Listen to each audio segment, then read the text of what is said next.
Une heure avant le coup d'envoi, les invités d'honneur du tournoi arrivent. Les Coupes du Mondial sont enfin là. L'effervescence est à son comble. Il faut dire que pour les organisateurs, c'est un travail à l'année. Depuis 51 ans maintenant, la compétition est une institution. Quand on parle un peu autour de nous du Mondial Football de Montaigu, tout le monde, oui, c'est la semaine qu'on coche sur le calendrier. Donc oui, c'est vraiment une institution. 50 ans, c'est pas rien. Quand on voit le nombre et le nom des joueurs qui sont passés à Montaigu, de Ronaldo, Benzema, Deschamps et compagnie, tous les grands noms du football. Donc ouais, c'est vraiment une institution. Donc c'est pour ça qu'il faut qu'on continue à la faire perdurer le plus longtemps possible. Et dans les gradins, les premiers spectateurs arrivent.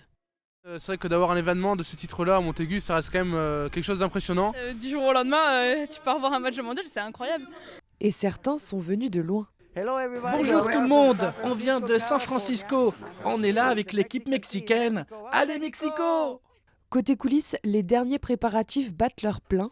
Sur Montaigu, 400 bénévoles vont travailler sur la semaine. Les trésoriers, eux, préparent la monnaie du tournoi, l'euro mondial. Ça évite d'avoir de l'argent à rester dans les bars, au niveau des points de vente de restauration. Donc là, ça reste que sur des jetons. Et donc tout est centralisé au niveau de la monnaie, sur un seul point.